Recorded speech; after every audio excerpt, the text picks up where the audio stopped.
Republicans are continuing their onslaught on basic Wall Street regulation. So the Hill reports here, 2 Republican lawmakers introduced bills to eliminate the Consumer Financial Protection Bureau.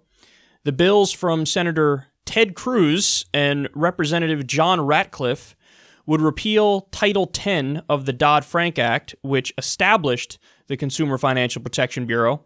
Cruz said his bill gives Congress the opportunity to free consumers and small businesses from the CFPB's regulatory blockades and financial activism, which stunt economic growth.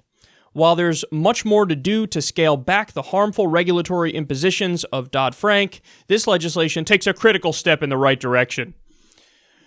Okay, so this is, of course, horrific and also hilarious because Ted Cruz was on TV a few days ago debating Bernie Sanders on the issue of healthcare, and he was pretending, he's so in favor of the people, and, Ted Cruz is just looking out for the little guy and the average Joe. And then he turns around and is attempting to gut the single best part of Dodd-Frank. See, oftentimes on the left, people talk about Dodd-Frank only in a negative light because it's weak Wall Street regulation, and for example, it didn't bring back Glass-Steagall, which was necessary after the subprime mortgage crisis and the Great Recession. But I never spoke about Dodd-Frank as if it is only negative, because it's not only negative. I mean, there are provisions that are very important in there, that are very vital, and the Consumer Financial Protection Bureau is the most important one, probably. So I've told this story before on air, but I'm going to tell it again because I think it's really important, and it shows you just how crucial this agency is. But I was out in the city one night, very drunk, and I ended up losing my card. So the next day, I wake up super hungover, realize my card is gone. I got to call and cancel it and get a new one. And in my drunken stupor, I'm talking to the person, and they pitch me this idea of, well, look, here's a really smart idea since this is what happened to you now. What you want to do is also get identity theft protection, because then, you'll have extra peace of mind knowing that if you lose your card, you never have to worry about, what's going to happen and what they're going to do with it. And so I was like, yeah, sure, that sounds good. How much? Something like $10 a month or so. So I said, whatever, that works. Come to find out, however many months later, maybe even years later, I get something in the mail from the Consumer Financial Protection Bureau, and they explain how the identity theft protection that you're paying for, they did a check on the company, and they found that there actually is no identity theft protection. All they're doing is when people are vulnerable and they lose their card or they get their card stolen or whatever, they pitch this idea so they can get more money from you. There's no actual program set up. So they're telling me, oh, you're going to get the above and beyond and this extra stuff to make sure you have extra protection, and now don't worry, it's all good. But the reality is there's no actual product. They would just send you an email, once every few months and say, oh, everything is all good. So it's a ripoff. It's a scam. It's a way to get more money from you. So the Consumer Financial Protection Bureau, a little bit after that, sends me a check in the mail refunding every single penny from what the credit card company ripped me off. Now, I'm one of many people who's had this experience with the Consumer Financial Protection Bureau. In fact, the CFPB got $11 billion in restitution for defrauded Americans. So this one it's not an open question. It's not like, well, I don't know, you give me your opinion, he'll give me his opinion as to whether or not the Consumer Financial Protection Bureau is good. It is unquestionably a positive thing for middle-class people and poor people. Maybe the rich will be pissed off, maybe the CEOs will be pissed off, maybe the owner class and the elite and the establishment will be pissed off that, this thing exists. But for the people, it's great. And that's why Ted Cruz is going to destroy it. So don't tell me, Ted always pretends with his smarmy, smug self to be for the little guy, to be for regular people. Don't tell me that, Ted, because it's obvious that you're not. He frames it in this way as if to suggest all these, these regulatory blockades and this financial activism that stunts economic growth. No, it prevents people from getting ripped off. Yeah, maybe it prevented that rapacious credit card company from making more money, but they were making more money by doing a scam. Ted Cruz is pro-scam. So this guy is bought.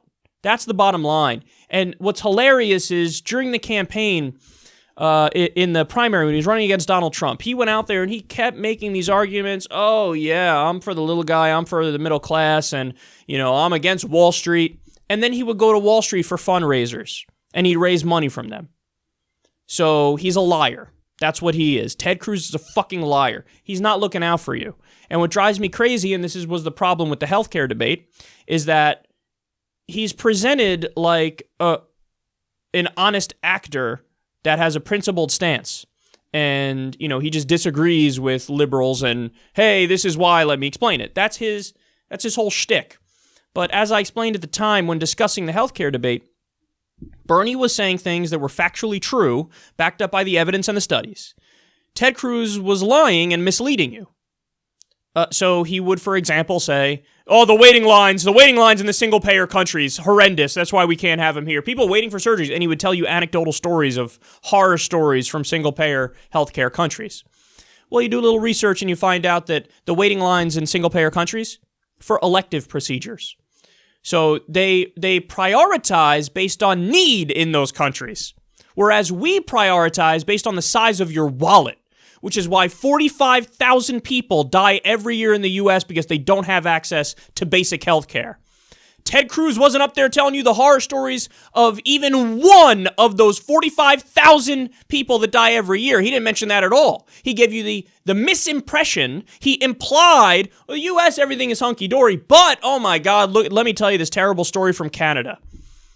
We have medical bankruptcies. That's the number one cause of bankruptcy in the U.S., medical bankruptcies.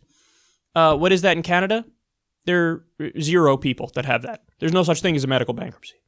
That doesn't exist in Britain. That doesn't exist in Norway or Denmark or Iceland or Sweden or Australia or France. It's not a thing.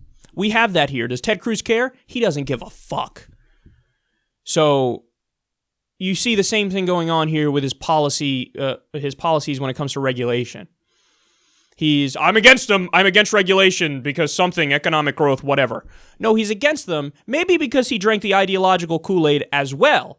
But I think more importantly because he takes a lot of money from Wall Street, a lot of money from financial institutions, and he's going to look out for his donor friends. And if that means letting the American people get screwed over more and more, well, then that's what he's going to do. And to me, the most egregious part of all this is the media. Because where are you? Again, they love mucking up fake scandals that are basically pure sensationalism.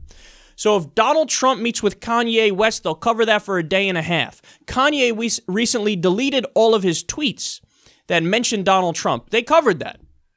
All these things, man. What did the president tweet now? What was this offhanded comment that he made that pissed off whoever? But what do they not spend time on? Policy. Here you have Ted Cruz, this smarmy motherfucker who pretends to be for the middle class. And he's gutting one of the most important agencies for the middle class, and I hear crickets. Where are you, CNN? Where are you, MSNBC? They're too busy screaming about Russia. Something, Russia, traitor, treasonous, Donald Trump. He's a puppet of Vladimir Putin. Yeah, that sounds super realistic. I'm sure that's the case.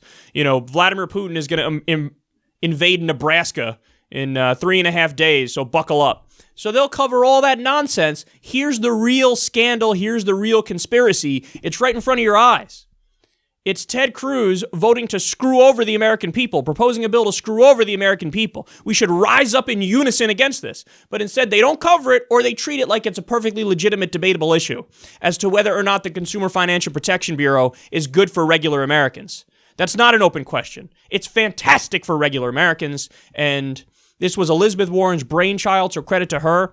And we need to stand up and fight back against it and say, hell no. But unfortunately, with a majority Republicans in the House of Representatives, majority in the Senate, and Donald Trump as president, who knows what the fuck is going to go on. But this is why you need strong Democrats to fight back.